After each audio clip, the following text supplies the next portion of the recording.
Can you make $1 million a year in the sawmill business? I get messages all the time from people that want to know about running a sawmill business and exactly how much money they can expect to make. Well, I'll try to offer a few tidbits of my advice on the subject. Stay tuned. Before I get started, I just have a simple disclaimer, a thought that I've been thinking about quite a bit and something that really drives me and my desire, my passion for business, specifically sawmilling and the woodworking business. And it's this: do you do what you do just to make money, or do you do what you do so that you can really have satisfaction and enjoyment in your work and in your profession? You know, for me personally, there's always going to be highs and lows. There's always going to be times it's going to be feast or famine. There's times where you're going to be making lots of money. There's going to be times where you're trying to figure out how you're going to pay the next bill. But are you really satisfied in what you're doing? Do you put yourself in occupations where you're going to find yourself ultimately in the long term looking back and having perceived value in what you've done? Or are you doing stuff just for the pure and simple fact that it makes you money? You don't care if you enjoy it or not. I think that those are going to be driving and determining factors in how successful you're going to be. I tend to find the people that get into specifically the sawmill and woodworking businesses just to try to make money find themselves pretty unsatisfied if they're the ones that have to do any of the amount of labor in the process. You have to enjoy what you do. You have to find satisfaction in what you do, or else what does it matter if you do make $1 million? You know, you're going to be so unsatisfied that it's just not going to matter. It wouldn't matter what you did. Okay, so here are a few rules that I want to go through to help set you up to understand how you can make money in the sawmilling business. Well, I can tell you one of the rules that's the most important with anything that is working with wood is that the tools matter so much.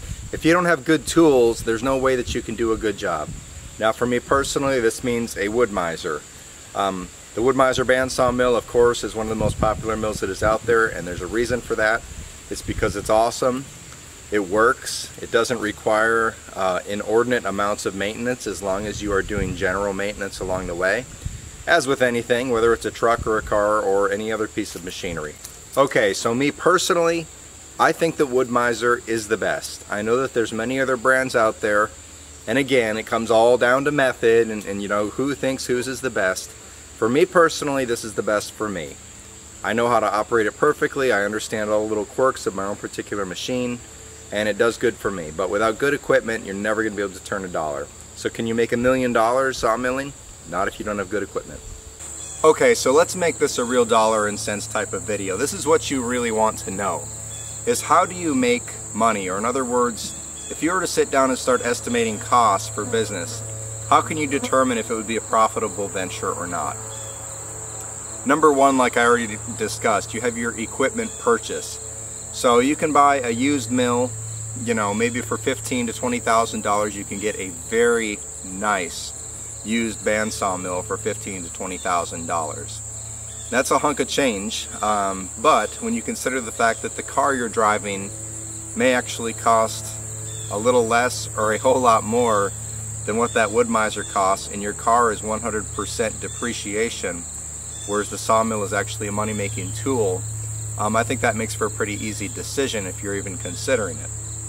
Of course, you can go the brand new route, and the brand new route, just like any vehicle, you're going to be at minimum probably $20,000 for a reasonably sized mill that you could trust to actually cut some level of production lumber for you. And then you can go up to as big as you want. You know, you could spend $100,000, but typically, again, just making dollars and cents out of this, you're not going to spend more than about $50,000 on a very, very good brand new mill. Now, what are the other costs associated? Well, obviously the buying the logs. We'll talk about that in a second. But the other costs, maintenance on the machine. You know, I would set aside easily a budget of $1,000 to $1,500 a year on general maintenance on the machine. Now, you may spend, you know, maybe $100 a year for general maintenance on the machine, and that'd basically be like transmission fluid lubricant for your rails and your masts and things like that. And if it's a brand new machine, you may spend almost nothing on maintenance. But used machines obviously require more maintenance, and so I would set aside at least $1,000 or $1,500 a year just for general maintenance on the machine. Now I bet nobody's ever told you that before. Alright, so the next thing that I want to talk about is just simply the blade cost. If you're going to operate a bandsaw mill, which is by far and wide the most common mill that is being operated nowadays, it's not like the circular mills or you know, the Lucas mill, which is basically a different purpose circular mill than what, you know, your big commercial circular mills are. The bandsaw blades are going to run you, if you buy them, somewhere around $20 to $30 a piece. And you can cut, if you don't hit any nails or bullets, and you know what you're doing with your mill as far as your lubrication and your feed speeds and your degree angles of your blades, according to the hardwood that you're cutting, you can cut around 400 to 500 board foot per blade. Now you can work a dull blade for a fairly long time and cut extremely slow, but that's not very efficient. Realistically, 400 to 500 board foot on a blade, and you're doing pretty good. So if your goal as a one-person operation is to cut 1,000 board foot in a day, which is ambitious, you know, you're gonna run somewhere around $60 probably for your blades just that one day. So over the course of the year, you know, let's suppose that you want to cut a couple thousand board foot a month, and so, you know, you're going to cut, what would that be? It'd be 24, math was never my strong suit, that would be 24,000 board foot a year. So you can figure out your blade cost based on 400 to 500 board foot per blade. Again, that's hitting no nails, no bullets, no barbed wire, nothing weird in the logs. That's about how much you can expect to spend on your blades. You have kiln drying costs. If you are going to kiln dry your wood, me personally, I still use a third party to draw my wood. I use a very good man. He has over 30 years of experience in drying wood, and so I trust him with everything that I do. And when it comes time for me to build my own kiln, he's going to help me build my kiln. And so that time will come. But kiln drying typically, if you are using electric as opposed to like a wood burning or something like that, the cost is higher than what is advertised, of course.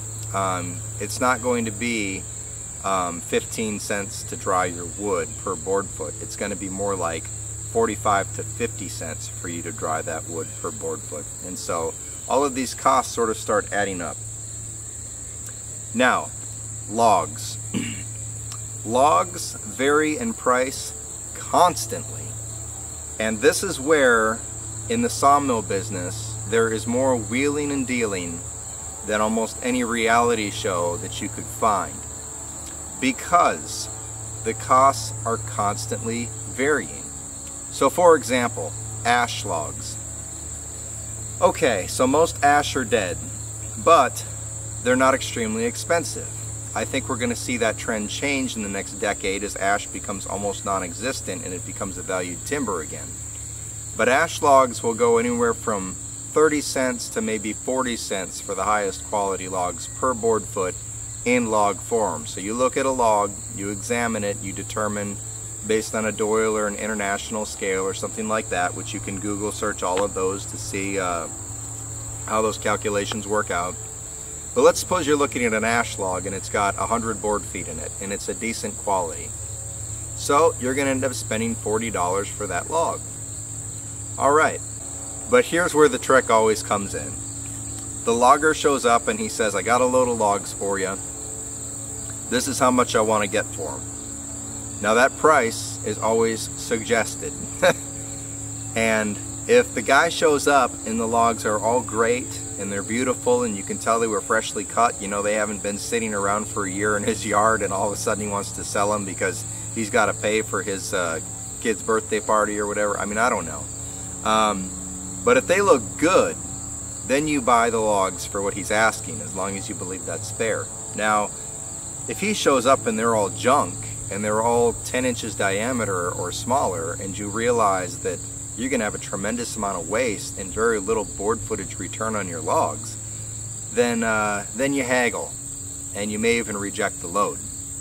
And one thing about any business, any dealing with people is, especially when you start dealing with dollars, the line of offense can get drawn pretty quick. And so you don't want to offend the people who are working hard and risking their lives cutting these logs down and whatnot, but at the same time, you know, it's important to calculate the business risk on your side of buying logs, especially if they're junky, what you can actually get out of them. Good loggers won't bring you junky logs. Alright, so can you really make $1 million in the sawmill business? Can you make $1 million a year in the sawmill business? Look, all businesses, when you break it down, are really not that different from one another. The only real difference in sawmilling is the labor quotient. And what do I mean by that? There's a tremendous amount of actual physical labor that has to go into the process.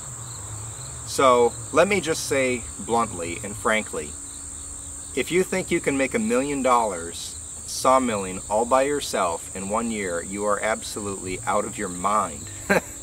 There is no way you would be able to do that. I don't care what kind of machinery that you bring into it. If you have the best loaders and the best log handlers and all that, if you by yourself personally are going to try to make $1 million a year in a sawmill operation, there's no way.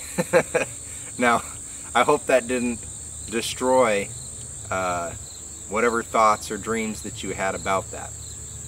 So what can you do realistically on your own? Well, there's a difference, of course, between gross profit and net profit, between what actually goes into the business and what you've made and what you can actually pocket and take home. So one person on their own working every day, which, you know, when you're sawing, if you're drying the lumber yourself too, your kiln is not going to be able to keep up with your sawing, and so you may have to consider third-party dryers and things like that if you want to continue that. But between the buildings for storage, maintenance on the equipment, the continual reinvestment in the business as far as buying more logs and other improvements along the way, you know, if you can sell 2,000 board foot a month, so that's 24,000 board foot a year, you should be able to pocket at least 40 or 50 grand for yourself per year. Now you're going to make over double that in your gross. But, like I said, in terms of reinvestment and putting back into the business, you have this continual revolving door of purchasing logs, selling lumber, purchasing logs, selling lumber. And so, you know, if you all of a sudden sell a bunch of lumber and you make a couple grand that week, you're going to probably take about half of that and reinvest it into more materials so that you can buy and sell more. The good news is that the cost of actually processing the material is fairly cheap. It doesn't cost a ton to run a bandsaw mill. Like 5 gallons of gas can run the machine practically all day. I mean, that's like 9 or 10 hours of running the machine on a bandsaw mill on just 5 gallons of gas. And so that's not very expensive. The blade cost is probably the second most expensive. Obviously, lubrication costs you almost nothing because you can basically use water and dishwashing soap, which costs practically nothing. You can just buy the generic dishwashing soap. But could you make $1 million? No. Can you make a decent living? Yes. Can you enjoy what you do for a living? Yes. Can you be satisfied that you've put in a hard day's work and your family and your kids have seen you work hard and be a real man and, you know, make wise decisions with your life? Yes. Can you say at the end of the day that the work that you've done is honest, it hasn't deceived anybody? Yes. And so for me personally, looking at it, am I willing to put in some physical labor to make a couple dollars so that I can be satisfied in what I'm doing? For me, that's a no-brainer. So, can you make $1 million in the sawmill business? The answer to that question is yes, you can. You can make $1 million in the sawmill business. But you have to have one heck of an operation. You have to employ other people. You have to be extremely business smart. You have to have someone that is an exceptional purchaser of the materials, that is the logs that you're going to need. You're going to need someone to do regular maintenance, because I guarantee you're not going to be running just a band sawmill. You're going to be running multiple pieces of equipment to help you pull off your operation. But it can be done. Alright folks, I don't make these videos super duper exhaustive, and I want to give you enough information so that you feel like not cheated after watching the video. Hopefully this video has accomplished that. With all that said, keep this in mind. I want to have community involvement in these videos. I want you all to be commenting in the comment section down below. What other pieces of advice would you give in running a business when it comes to actually making the bottom dollar? What pieces of advice would you have? I've been running a sawmill business for 3 years. Before that I was a professional woodworker for about 12 years. So I've learned a lot of different things in my time just through different areas of life. But in terms of actually running my own business, I've only been doing this for 3 years. And so there's those of you out there who have been running your businesses for 25 or 30 years or 10 or 15 years.